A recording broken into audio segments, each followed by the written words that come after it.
Assalamualaikum warahmatullahi wabarakatuh.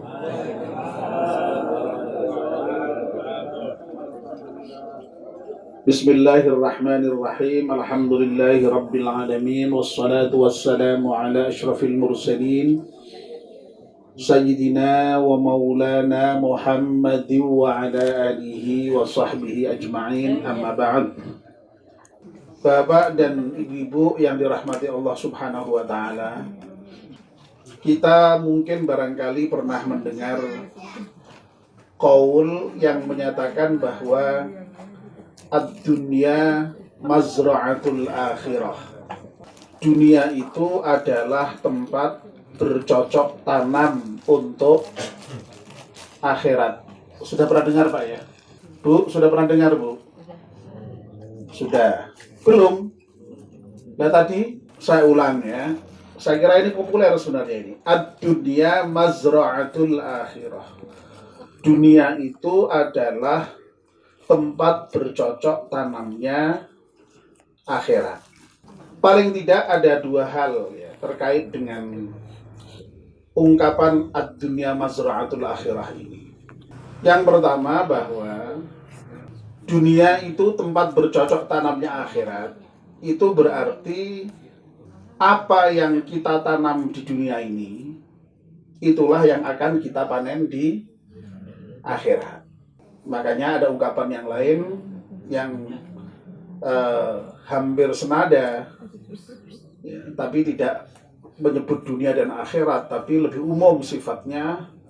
May yazra' yahsud. Barang siapa yang menanam, dia akan mengunduh, akan menuai, akan memanen. Sebagaimana bertanam pada umumnya, kalau kita bertanam padi dan bertanamnya itu dengan sungguh-sungguh, ya. Apa dulu itu saya ada usaha, istilahnya panca usaha tani ada itu ya. Masih ingat dulu ya. Saya orang petani, soalnya dulu pernah itu, tapi sudah agak lupa. Betul ya, panca usaha tani. Apa aja itu Pak itu Pak? Bibitnya bagus, ya. Kemudian lahannya bagus, lahannya ya diluku, dicangkul, digaru ya. Jadi kalau di tempat saya itu yang namanya lahan itu supaya bagus, pertama diluku itu dibajak dengan bajak gitu ya, kerbau atau sapi. Habis itu dipacul dulu, dicangkul sampai kemudian rata, baru kemudian digaru itu diratakan ya. Jadi kalau luku itu kan dibrungkalke itu ya, diwolak-walik gitu. Tapi kalau garu itu diratakan, jadi malang gitu anunya itu. Kayunya malang, ditarik kerbau gitu, jadi rata. Sama saya ingat dulu ketika kecil itu, Masya Allah, kalau ada orang garu itu senang sekali numpang di kayunya yang malang itu ya. Itu senang sekali itu. Tapi itu ada bahayanya. Kalau kita kepleset dan keplesetnya ke depan itu kegiles itu. Dan cukup sakit karena meskipun itu ya tidak berat-berat amat, tapi kadang-kadang garu itu kan juga sok dinaiki oleh orang yang menjalan kerbau supaya betul-betul menekan. Tapi memang kalau sudah rata dan sudah lembut gitu ya tidak dinaiki. Kalau dinaiki tambah ambles. Biasanya ya si yang penggarunya itu hanya sekedar mengikutkan kerbau dari belakang. Wah Pak Solehan kok apal banget ya tentang cangkul-mencangkul dan garu-menggaru ya. Ya karena waktu kecil saya biasa di sawah gitu ya. Lalu ditanam, menanamnya juga bagus. Kalau kemudian ada yang tidak baik ya disiangi ya. Itu pun juga masih dipupuk ya toh. Masih dijaga dari kemungkinan dimakan hama itu, bisa wereng, bisa tikus, bisa burung kalau sudah tumbuh padinya itu ya. Ya insya Allah ya akan menuai dengan baik hasil dari tanamannya itu. Tapi kalau menanamnya itu bijinya ya biji sembarangan, tidak dipilih bibit yang terbaik, lalu kemudian ya asal ditaburkan, tidak disiangi, tidak di, ya sama saja. Hasilnya juga tidak baik. Apalagi kalau tidak menanam sama sekali, bagaimana mungkin bisa panen? Ya, jadi mayazra yahsud. Nah, dunia ya, itu sekali lagi merupakan tempat tanamnya di akhirat nanti. Jadi apa yang kita tanam di dunia dengan amal perbuatan kita itu, itulah nanti yang akan kita panen di akhirat. Kalau baik ya kita panen baik, kalau tidak baik kita panen tidak baik. Makanya firman Allah dalam Al-Quran yang sudah sangat kita hafal, فَمَنْ يَعْمَلْ مِثْقَالَ ذَرَّةٍ خَيْرًا يَرَهُ وَمَنْ يَعْمَلْ مِثْقَالَ ذَرَّةٍ syarra yarah. Apal kabeh, alhamdulillah ya Allah. Wong alian ki apal kabeh ya. Khatam ping 100 kata Bu Eri, mos ora apal itu ya. Khatam ping 100 ora apal ya. Kita syukuri itu ya, kita syukuri. Barang siapa yang beramalnya itu fama ya'mal mithqala dzarratin, barang siapa yang beramal meskipun amalnya kecil sekalipun, besok dia akan melihat nanti amalnya wa ma ya'mal mithqala dzarratin khairan, kebaikan juga akan melihat juga kita yang beramal itu. Dan Allah akan membalas ya amal kita itu dengan seadil-adilnya. Tetapi memang harus kita akui bahwa bukan berarti kalau orang yang berdosa itu lalu pasti kemudian diazab, lalu orang yang berbuat baik pasti mendapatkan balasan baik. Ya Allah itu sendiri maha segalanya ya. Bisa jadi memang orang yang berdosa Allah ampunkan. Baru sudah kita bahas panjang lebar untuk mengenai ampunan Allah itu ya.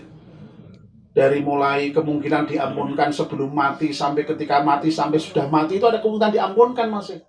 Kalau kita kemudian melaksanakan acara seperti ini, acara memperingati 7 hari, 40 hari, 1000 hari dengan membacakan Al-Quran, dengan mendoakan, itu karena kita punya keyakinan bahwa apa yang kita lakukan ini, kita mohonkan semoga Allah bisa mengampunkan dosa-dosa Pak Haji Rusdianto dan dosa umat Islam pada umumnya. Loh, kalau kita misalnya punya keyakinan itu tidak melakukan ini kita, karena ada kemungkinan Allah itu mengampunkan dosa-dosa kita. Oleh karena itu tidak boleh kita pesimis terkait dengan ampunan Allah itu. Allah itu maha segalanya kok, maha pengampun kok. Itu yang harus kita yakini. Tapi kalau kita sudah berbuat baik juga jangan bangga seakan-akan dengan perbuatan baik kita itu sudah pasti menjamin kita masuk surga. Itu jangan sampai. Kita tetap harus rendah hati, rendah diri di hadapan Allah Subhanahu wa taala. Makanya dalam Al-Qur'an itu ada ungkapan yang sangat bagus itu, yang kalau saya membaca pas di situ itu selalu tidak pernah tidak istilahnya ya. Setidak-tidaknya gergel. Bahkan kalau kemudian dihayati sampai kemudian ya sudah bisa meneteskan air mata. In tu'adzibhum fa innahum 'ibaduk wa in taghfir lahum fa innaka ghafurur rahim. Ya Allah, kalau sekiranya engkau itu akan mengazab mereka ya. Loh, mereka itu hamba-Mu ya, sak kersa jenengan, wong jenengan itu maha kuasa kok. Wa in taghfir lahum, tapi kalau engkau berkenan mengampunkan dosa-dosa mereka, fa innaka ghafurur rahim, sesungguhnya engkau itu maha pengampun dan maha penyayang. Oleh karena itu ya sekali lagi Allah akan membalas seadil-adilnya. Kalau ada orang yang zalim itu tidak mungkin Allah itu membalas sampai kemudian dengan zalim itu enggak. Adil Allah itu membalasnya. Tapi kalau kita berbuat baik, Allah itu Maha Rahman, Maha Rahim. Jadi kalau kita itu kemudian dimasukkan surga, terhindar dari siksanya Allah itu karena Rahman dan Rahimnya Allah Subhanahu wa taala. Nah, ini yang kita pegangi ya. Di hadapan Allah itu jangan kemudian memastikan diri ya, wah pasti itu tidak bisa. Tetapi kita harus husnudzon kepada Allah Subhanahu wa taala karena Allah itu memang sudah menjanjikan dalam Al-Qur'an bahwa memang yang baik dibalas baik, yang buruk dibalas buruk ya. Kita harus yakin seyakin-yakinnya nanti memang Allah akan membalas dengan seadil-adilnya itu. Ya. Jadi sekali lagi, ad-dunya mazra'atul akhirah. Dunia itu tempat bercocok tanamnya akhirat. Mayazra' yahsud, siapa menanam dia akan menuai, dan apa yang kita tuai adalah apa yang kita tanam. Itu yang pertama. Yang kedua, dengan ungkapan ad-dunya mazra'atul akhirah, itu mestinya menjadikan kita sebagai orang yang beriman melihat kematian, membayangkan kematian itu mestinya harusnya sebagai sesuatu yang membahagiakan. Tapi pada umumnya manusia kan enggak ya. Manusia itu kan terhadap kematian itu kan boro-boro bahagia, boro-boro senang. Pada umumnya apa? Takut, bahkan benci. Dan memang Rasulullah pernah itu menyebut ada 2 penyakit yang sangat berbahaya itu. Ya, yang disebut satu penyakit yang berbahaya itu namanya penyakit waham. Ya. Apa itu? Yaitu hubbud dunya wa karahiyatul maut. Cinta dunia dan takut mati. Ya, takut mati. Padahal sebenarnya kalau kita tadi betul-betul menghayati makna ad-dunya mazra'atul akhirah tadi itu, kira-kira tuh ya, atau malah seharusnya itu seorang mukmin itu ya bahagia ya, melihat kematian itu. Loh kok bisa begitu? Iya toh. Wong panen kok. Apa wong rak seneng dengan panen itu? Jajal sapa sing rak seneng dengan panen? Wong orang itu direwangi apa? Direwangi jungkir walik menanam tadi itu yang ditunggu adalah panen. Loh kok bareng panen rak gelem iki piye? Kok takut panen nih piye? Loh ini kan mesti kan begitu mestinya kan ya. Kalau analoginya itu sekali lagi menanam tadi itu harusnya kematian itu sesuatu yang membahagiakan bagi seorang mukmin. Karena apa? Karena kematian itu adalah panen terhadap apa yang sudah ditanam di dunia. Nah kalau tidak mati tidak mungkin bisa panen. Bisa enggak? Kalau tidak mati panen? Ya tidak mungkin. Untuk bisa mendapatkan balasan amal kebaikan kita itu ya lewat mati itu memang gitu. Harus mati. Dan bahkan harus mati memang. Oleh karena itu tidak bisa dihindari dan itu memang harus dihadapi dan menghadapinya itu sedapat mungkin memang tadi dengan perasaan yang mestinya membahagiakan, mestinya menggembirakan. Tetapi tentu saja ya kembali lagi, sing menggembirakan, sing membahagiakan tadi itu kalau memang dia sudah menanam, sudah bercocok tanam dengan baik, dengan serius, sehingga dia memang panen tadi itu. Ya.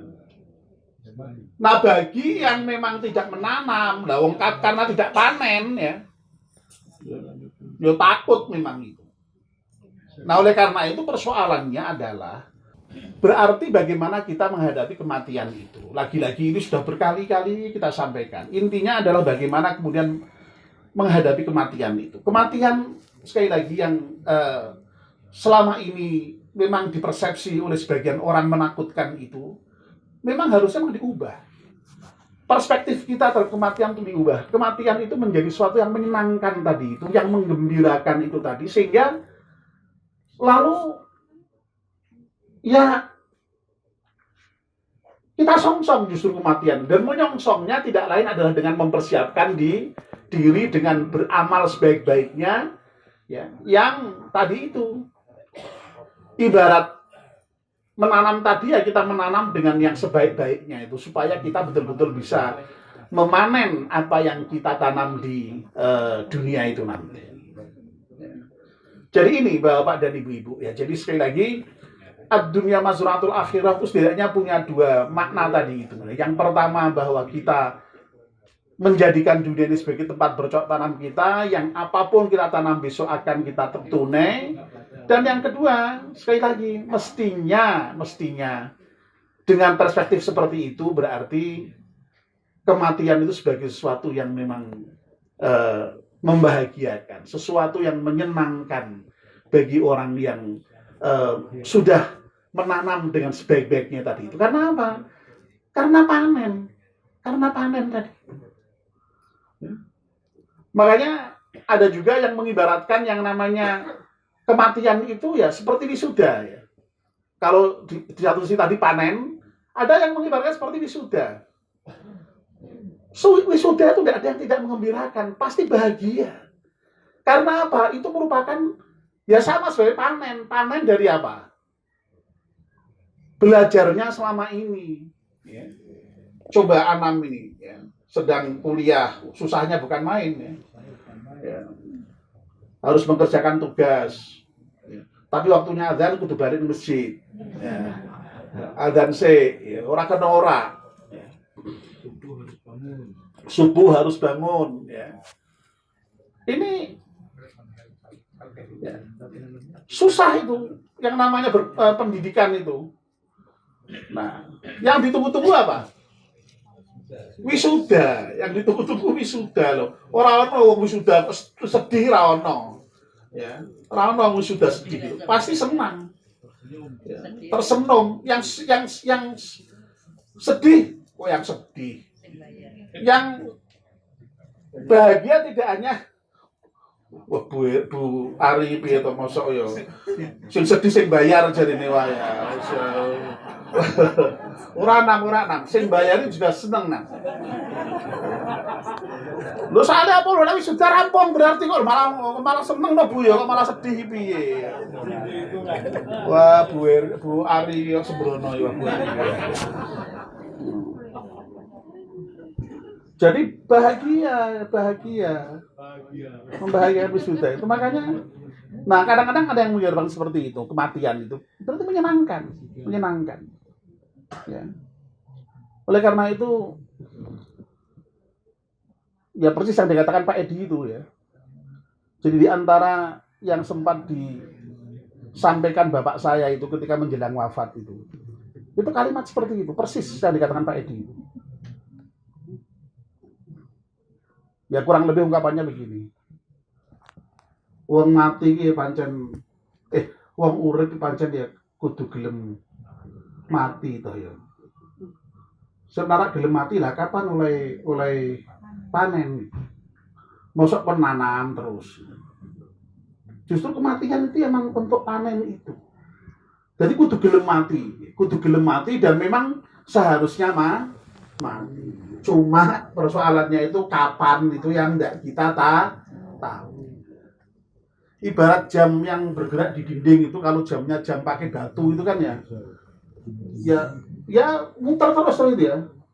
Tapi kita ngerti enggak itu kira-kira nanti matinya pada jam tanggal sekian, detik sekian, menit sekian, tahu enggak Pak? Enggak tahu. Lu mau kita di esok ini saya muter kok mati ya. Padha toh. Persis sama, lu mau kita isih badminton kok. Wih kita esen di masjid kok. Jadi sama persis itu dengan jam tadi itu. Makanya nggak usah jauh-jauh lihat orang mati betulan. Lihat jam aja cukup. Oh iya ya jam ini muter terus nih kadang-kadang ya terus mati tak kenapa ya orang ngerti tahu kapan mati nih. Cuma bedane nak jam iki iso diganti baterai meneh urip meneh. Nak menungso ora ono ganti nyawane. Nah itu persoalannya dan sudah tidak bisa digetuni, disesali kalau sudah meninggal. Tidak ada itu yang bisa digetuni. Kalau sudah waktunya datang tidak mungkin akan ditunda oleh Allah Subhanahu wa taala. Dan memang pada umumnya orang menyesal, tapi tidak ada guna. Ya. Jadi masya Allah nak mati ini jam iso digenti baterai ini, mati ini menungso ora iso makanya ya mudah-mudahan lah kita semua ini ya, dengan menghadiri acara memperingati 7 hari, 40 hari. Kemarin barusan di Pak Wira itu berapa hari Pak Wira? Oh, 1 tahun ya, 1 tahun. Di Pak Naryo mungkin ya setahun juga Pak ya, itu kayaknya urut-urutan dia. Ya, ini Pak Rusdi sudah 1000 tahun. Astagfirullahaladzim. Astagfirullahaladzim. 1000 hari maksud saya, kok 1000 tahun, ya Allah.